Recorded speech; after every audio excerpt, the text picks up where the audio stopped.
Hey everyone, welcome back to the IE427 garage. Today we are working on loose ends all over Michael's car. We're trying to take care of some last minute aluminum panels that need to be made for the battery box, the cover plate for the battery box. We have some under dash panels we're working on, and I don't know if you can see it in the picture. There you go. I'm sporting the new IE427 California plate t-shirt that are available now. You can contact us through the email address, and we can get those shirts sent out to you. But stay tuned. We're going to work our way around the car today and take care of just a bunch of little nitpicky stuff that has to be done before we get the first start done.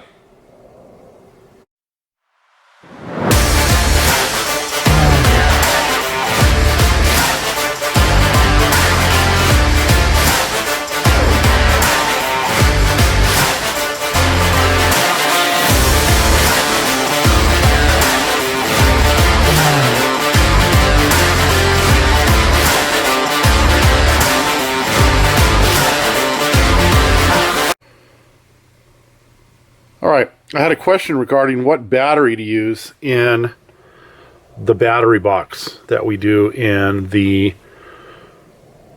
quarter panel. And I'm going to answer that question in just a second. We are going to be mounting the battery today. I'm waiting on the terminal posts. Excess Power used to provide the SAE battery terminal posts with the battery.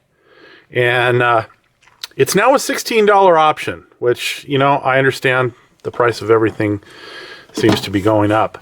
But I have to make two of these hold-down brackets, one for this kit and then one for the one that is shipping to Brian.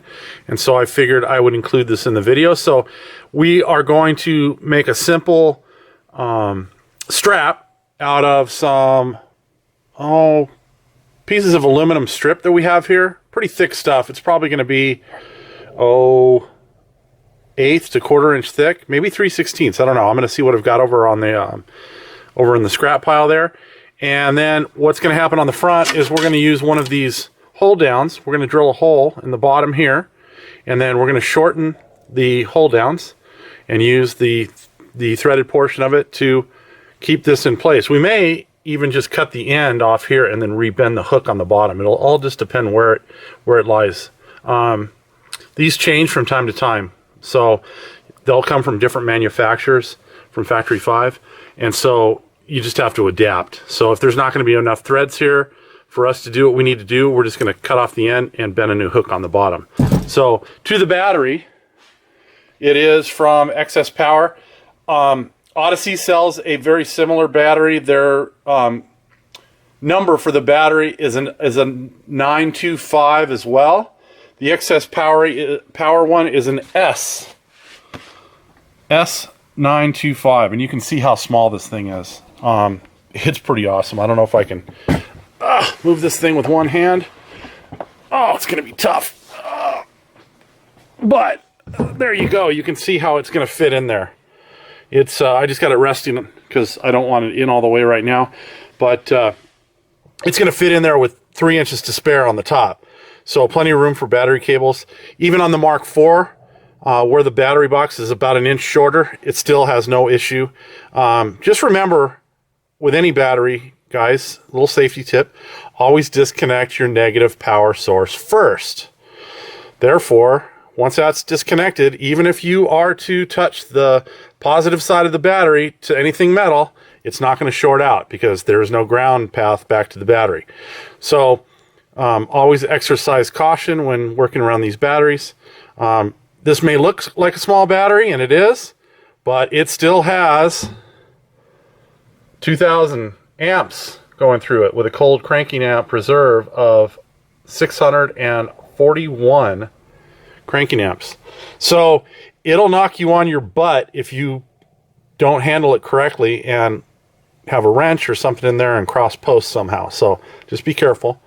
So that's what we're going to work on next. I'll take you for a quick run around the car. We are working on the dash at the same time. The dash is in. I think I showed that at the end of the last video.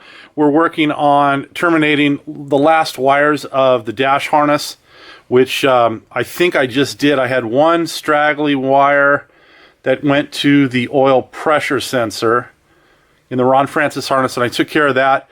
So now it's just a matter of getting the harnesses, so that harness there connected with the harnesses up here. So there's 1, 2, 3 of them that have to plug in. Let me see if I can find the wire. This is the wire that I just tied in. Basically, since we're doing our own turn signal switch and relays, this flasher power, the wire anyways, going to the dash was not needed. And so we've used that. That goes into a purple wire, I think now. Where is it? Is that the one? I think that's it. No, that's the other one. So maybe it's this one. Right here. So yeah, here it is. So it goes into this purple wire right here. That purple wire goes out and feeds 5 volt to the sensor, to the oil pressure sensor, so that it can send a live data signal to the gauge. So that we used right here, and that's all taken care of. As you can see, the Russ Thompson turn signal switch is in, the trim plate is in, the steering wheel boss is in. I've just got a nut securing it for now, but it still is loose. I don't have the Belleville washers installed in the shaft yet. Probably do that right before the body goes on, just because pulling that all apart, if I have to pull the dash off again, is a pain in the neck. So we're just going to skip that portion for right now. That'll be on our final checklist before the body goes on. We'll take care of that. One other thing we're going to have to do is we need to take this from the Holley system and route it to the glove box. The screen to tune the Holley system, we want to keep that accessible. So we're going to take this wire here, which I believe is the CAN bus wire, and we're going to route it over to the glove box, and we'll leave the screen in there so that if any tuning or anything needs to be done, it'll always be available, but it won't be in view. Still have to secure the coil pack. What do they call these things? Coil pack drivers. I think what I'm going to end up doing is putting them on to the back of the firewall with some 2-sided tape, and that will keep them from rattling. And if they ever need to be replaced, then the dash is going to have to come off. The Holley system will be unscrewed from its mounting plate, and then that harness is pretty well accessible from the front. That's it there. Still have to dress out my vacuum hoses, so that'll be done. Still got to change the oil. Got to fill up the rear end differential. Did put fluid in the power steering, and it is holding and not leaking yet, but we haven't started the engine. So once it becomes pressurized, then we'll have to check for any leaks that may hopefully not be in the power steering lines. Got all of the sensor wiring done, so the sensors that go right here for the oil temperature done. Up in front here, I don't think we can get in there for you to see it. It's just a bad spot. Right there is the water temperature sensor that we threaded into the water neck, and then we've got an oil pressure sensor that goes in right next to the oil filter. Clutch got strapped, so it is pulled out of the way of the steering arm. So you can see we just made a simple bracket out of some aluminum L and a cushion clamp. And then from the top, you can see that keeps it away from the steering arm. So that's all taken care of. We should be mounting the radiator here in the next few days. Don't think that'll make it into this video. But we're going to finish up the mounting on this battery, and that should, along with whatever's left on the dash, get us to the end of this video. All right, so here we go. If you look in the back there, you'll see that little hole. I have installed a 1/4-inch riv nut, or threaded insert, or nut cert, into the back of the battery box. I've taken a piece of 1.5 inch by, I think this is 3/16 aluminum stock that I had here in the shop from another project, and I've bent a 90 on it at 1 inch. You can do this in a vise, but I have a brake, so that makes it a lot easier. And then I've found center by just basically taking diagonals from this corner to this corner and this corner to this corner, and that'll give you the exact center where you need to drill your hole. Drilled a 1/4 inch hole in there, and then I've got a Allen head screw that is going to go in through this and into that nutsert and hold the back in place. And what I've gone ahead and done is I've taken one of the battery hold downs that Factory 5 gives you. I've bent a new hook on the end to shorten it, and that is going to go in to this hole right here on the bottom, go up, and then you'll see that there is aluminum behind there that is going to keep that from spinning. So even if you're going to be using a nylock nut like the one they provide you with the battery hold down, you'll be able to tighten it down, and then when you go to pull it out, it will turn about, I don't know, 90 degrees or so before it hits the frame, and then you'll be able to get the nut out as well. So that's that. I will bring you back in a second and show you how it looks installed, and we'll take a look at it. All right, bringing you back real quick here, because I wanted to tell you, if you don't have a nut setting tool, don't fret, because you can just run a 1/4 inch machine screw or bolt through there, and you can put a nut on the back side. Because even when this thing is all put together with the body on, there is access up through the bottom of the body to get a wrench up in there. So it's not a huge deal. The other thing is, it doesn't have to come off. As long as you're replacing it with the same size battery, there's enough give in this thing to get the battery to slide in. And then the hold down in the front is going to keep it nice and tight. All right, and that's it. I don't want to tighten this down yet because I've still got to get the battery terminals ordered up, and those are easily installed when the battery is out of the box. And so we'll just leave this loose for right now, but you can see that fits in there really nice. It's a small compact battery. It's got more than enough power to start one of these engines. And we're going to feed the battery cables back in through the back here. I've still got to put some eyelets on for the Holley stuff, and we'll be all set to go. All right, and we now have the ground terminated onto the pigtail that is on the actual ground wire itself. The eyelet is on the positive for both the Holley main power and the Holley fuel injector and fuel pump relay. And then we've got the positive cable all ready to go too. So this eyelet will just mount onto there. When we're ready, we'll probably test the chassis harness without that connected, so that any problems we have post chassis harness test, we know will be just Holley related. And that's it for the battery. The battery's in and pretty much done, other than getting those SAE top mount battery posts that we need. Gonna move on to some of the remaining little nitpicky stuff with the dash right now. I still got to install the heater selector switch, the ignition switch, and then I'm probably going to start working on under dash panels. So if you guys haven't seen on our social media page, what we end up doing is we make panels that will go from the front of the dash, or basically it'll tuck in behind here, and then it'll go right underneath this 2x2 square tube and run from about here to here. That'll give us a place to mount the push button for, in this case, this is the tachometer. Don't know, I don't think we're going to mount one for the fuel, and we don't have a clock, so we won't be mounting that one either, but we do have another one since I think Michael special ordered these gauges. And the tack or the Speedo? The Speedo actually has a button on it.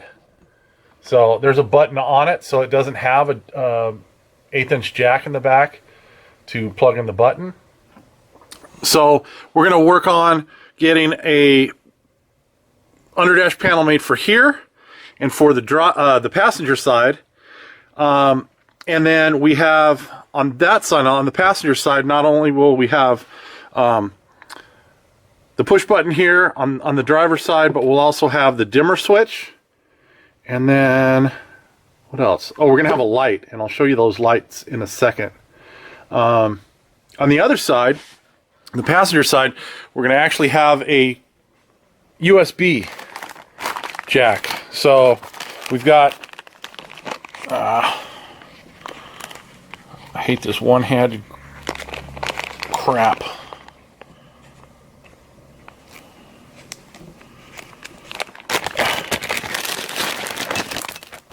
We have what looks like a billet aluminum USB jack. So this will mount up inside on the passenger side, along with, where did I put those things? I've got a couple little under dash lights we picked up. So let me round those up. And then we're also going to have to mount the ducts, the eyeballs for the heater. So we've got the 2-inch tubings here. The eyeballs are here. On this side, we're probably going to mount the eyeball right over in this corner of the under dash panel, because we just don't have room underneath the glove box. On the driver's side, I'm just going to have to see where we might have some free space available, and that one will mount over there. The issue there is it's got to go from here all the way across to the other side, and so I don't know if we're going to have to sneak it down, like down through here and behind the dash here, or how that one's going to go. So I'm playing that one by ear, because we've got a lot of wiring up behind this dash, and I don't know that I'm going to be able to sneak the heater tube through there, but we'll see how it goes. Working on panels, miscellaneous panels, aluminum panels all over the car right now. This is the panel that we have for the battery box to close out the front of it. So, a little tight in here. The panel's going to slide right over the top there. We are going to drill here, and we're going to drill over here. We're going to put some nutserts into the steel frame of the chassis in those spots, and some 1/4-inch holes in the front of the panel, there and there. And then we're going to put some little thumb screws in there, some 1/4 by 20 thumb screws. And then this panel will get carpeting on it. We're also going to put a grommet in the face of the panel, probably, let's see, normally I put them right down here at the bottom. And that'll allow us to leave the pigtail for the trickle charger or battery tender, or whichever brand that we decide to go with for the battery.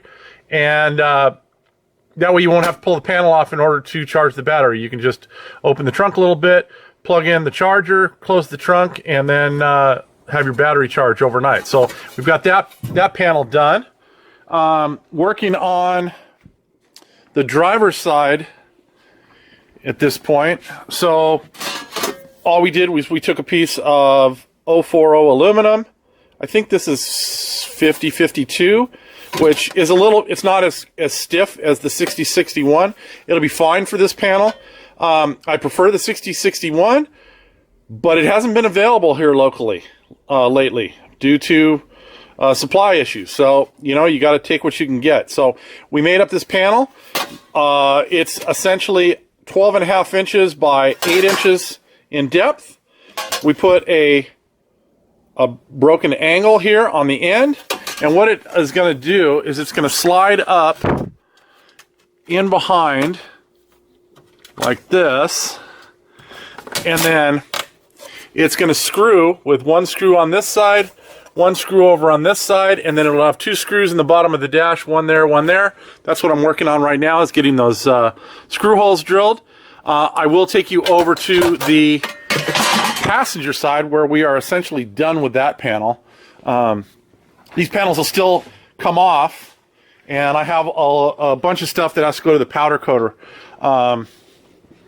So this is the passenger side. You can see we've got the eyeball in for the heater. We have a USB plug for plugging in your phone or your GPS unit. And then we have, these are the little lights I was talking about earlier in the video. We picked these up from Evil Bay, I think. I got 4 of them for like 10 bucks. They're plastic. I was a little surprised they're not a white light, they're a blue LED, but I showed them to Michael and he seemed to like them, so we're going to go with those. They're not too hard to replace if we decide that we need something brighter later on, but these panels are going to go a black gloss powder coat. And I've got an old set of hinges here that I'm refurbishing for Mk3. I'm going to take those into the powder coater as well. I think I've got 1 or 2 other panels for Michael's car that need to go to the powder coater. And then on the 25th anniversary Mk4, I am going to disassemble the pedal box here, because even though all of those brackets, so there's 3 brackets there. There's the bridge bracket there. There's the main bracket that holds the masters, and then there's the support bracket on top. We're pulling all those off, and I am going to take those in and have them powder coated. I'll probably just do them in gloss black, because since they're not going to be seen, it's not an issue, and that way it'll save me a couple of dollars when I take them to the powder coats. It just doesn't have to change colors in his gun. But the problem I have with this not being powder coated, and yes, it is stainless steel, but the first set of stainless steel hinges that I ever got from Factory 5, I did not powder coat. And I've been sorry about it ever since, because I ended up having to take those hinges off the car, send the pieces, the stainless steel pieces in to be blasted and powder coated, because they developed surface rust after a short amount of time. And so I don't want to go through that again. I'm just going to make sure that every stainless steel piece that we do is going to be powder coated. So I'll probably pull off these hinges as well. I'll probably do that later in this build, but those hinges right there are going to end up getting powder coated. And then the hood hinges for this car will get powder coated as well. I'm sure there's going to be more stuff we're going to powder coat. Like, I know we're going to do underdash panels on this car too. So we'll be having stuff that's going to go to the powder coater, and so I'll take care of that then. I want to work on the brakes as one of the first things I do on the car. The owner of the car did run the brake lines. I'm just not happy with the one that goes to the back, the first 60-inch or so piece that comes out of the master and down the firewall. I'd like to move that to the inside of the foot box to protect it from all of the header heat that it's going to see on the outside of the pedal box right there. So we're going to redo that section of line. And so in order to redo that, I only want to redo it once. And so I'm just going to pull all of that assembly out and then take that in and have it powder coated. All right, finishing up the driver's side. So I'm trying to keep the stuff somewhat consistent, but you know, both sides of the dash don't lay out the same way. But what I tried to do is I tried to get the little light fixtures that we got here as close to the center of the foot box as I could. But this one looked odd because it was just so close to the end of the panel that I just moved it in, probably about 3/4 of an inch. So it's close, but not perfectly centered in the foot box. And then I did measure the other side for the vent. I don't know if you can see it right there. And I made it the same distance out from the actual dash support to the center of the vent. But I moved it in just a little bit because on the other side where we had to contend with the glove box, I mean, we're right next to the glove box. We just barely make it on the panel over there. I had a little more room here, and I figured, well, I'll just move it, scoot it in a little bit just to save the edge integrity of the panel. So that part is done. I've got the tube ready to go. I've just got to finish up the coil packs. I'm going to use two-sided tape to adhere those to the backside of the firewall, and then that 2-inch tubing will run over the top and then right down over to here and then tie into this. The dimmer switch for the speed head gauges is mounted there. I tried to get it away from everything, and my first thought was to mount the push button right here for the tachometer, and I'm thinking I'm just not going to do that. I'm going to set the gauges up. So I'll set the tach at what it needs to be. There's no display on here or anything. So only thing the button's used for is setting the cycles for the tachometer to work right. And since the tachometer is actually tied in with the Holley system, I've got to see which cycle I have to do, whether it's going to be the same cycle that the speed head gauge requires, or does the Holley put something else out. I might end up having to call Holley, but I'm going to see how that all works out. And then the only other gauge that needs the push button would be the fuel gauge, and once we get that set, it shouldn't ever need to be changed. So I'm not going to keep the button installed in the bottom of the dash panel. It just doesn't make sense because it's too easy to touch with your knee and then have the gauge off, and then that's like a service call, or having to go out and fix something that got accidentally pushed. So I'm not going to do that. The one last thing I'm going to do before I close out this video is I am going to install the nutserts for the cover back here. So I'm going to install a nutsert on this side and a nutsert over on that side. I don't think I have the wing nuts, the thumb screws, but I'll probably pick those up tomorrow, and then if I get those before I edit the video, I'll show you what the finished product all looks like. All right, that's going to wrap things up for this one.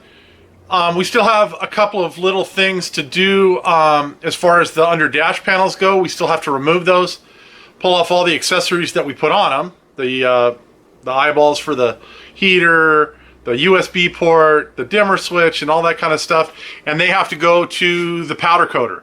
I've also got some other stuff that I talked about earlier for the 25th anniversary car that's going to go to the powder coater, and we have a couple little things that we have straggling pieces for Michael's car that are going to go to the powder coater as well. So I'm going to pull those things off here this evening, and those will go to the powder coating place tomorrow. And hopefully we'll get those things back in about a week. We'll see. But that's going to wrap things up. Appreciate you guys all watching. Do the like, the share, the subscribe, and all that stuff. If you have any questions regarding anything we did today in this episode or any other episodes, put them down in the comments, and we will do our best to answer them. We'll see you guys all next time. Have a great day.